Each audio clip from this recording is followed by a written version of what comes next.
আসসালামু আলাইকুম প্রিয় শিক্ষার্থীবৃন্দ, প্রত্যেককে ধন্যবাদ জানিয়ে শুরু করছি আজকের ভিডিও। আজকে ইংরেজিতে প্রশ্ন করার জন্য চমৎকার একটা বিষয় নিয়ে আলোচনা করব। তাহলে আজকে এই নিয়মটি খুবই প্রয়োজন ইংরেজিতে কথা বলার জন্য এবং লেখার জন্য। তাহলে চলো আজকে এই নিয়মটি আমরা দেখি। তাহলে দেখো, আজকে আলোচনার বিষয় হলো what kind of, what type of, what sort of. What kind of, hot, type of, hot, short of, যাদের অর্থ হলো কি রকমের বা কি ধরনের। তাহলে দেখো কখন what kind of, hot short of, hot type of দিয়ে প্রশ্ন করব।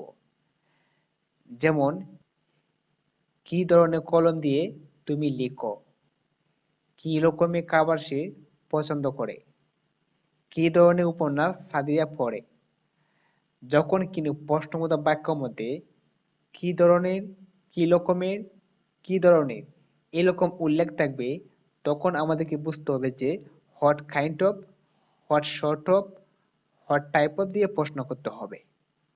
ওকে, তাহলে এখন প্রশ্ন করার নিয়ম দেখো।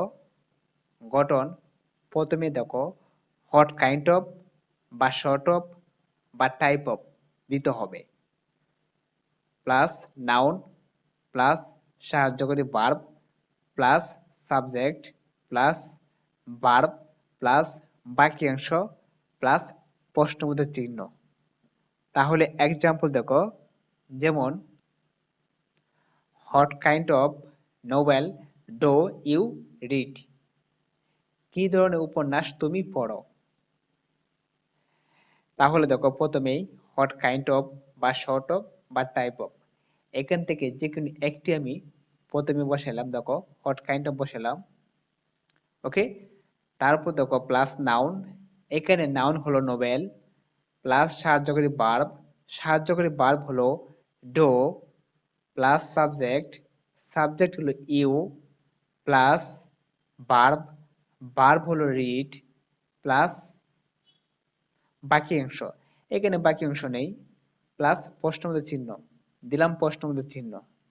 ওকে, তাহলে দেখো what kind of novel do you read, কি ধরনের উপন্যাস তুমি পড়ো। এবং দেখো এখানে হোয়াট কাইন্ড অফ অর্থ হলো কি ধরনের। দেখো বাংলা প্রশ্নবোধক বাক্যটির মধ্যে দেখো উল্লেখ আছে কি ধরনের। ওকে,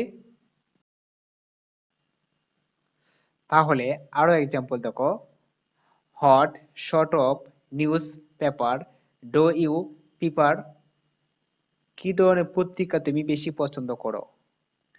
what type of book does Rakib like to read, Rakib কি ধরনের বই পড়তে পছন্দ করে। What sort of pen do you write with, কি ধরনের কলম দিয়ে তুমি লিখো। What type of book is it, কি ধরনের বই এটা।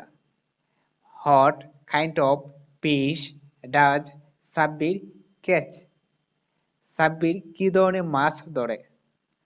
তাহলে দেখো হোয়াট টাইপ অফ অর্থ কি ধরনের, হোয়াট কাইন্ড অফ অর্থ কি ধরনের, ইংরেজি এবং বাংলা বাক্যের মধ্যে উল্লেখ আছে। এই হলো what kind of, what short of, what type of দিয়ে কিভাবে প্রশ্ন করতে হবে তা নিয়ে বিস্তারিত আলোচনা করা হলো। তারপর তো বুঝতে সমস্যা হলে অবশ্যই কমেন্ট করে জানিয়ে দিও, আমরা চেষ্টা করব তোমাদের প্রত্যেকটি কমেন্ট উত্তর দেওয়ার জন্য। ওকে, তাহলে আজকে এই পর্যন্তই। ধন্যবাদ সকলকে ভিডিওটি দেখার জন্য। আল্লাহ হাফেজ।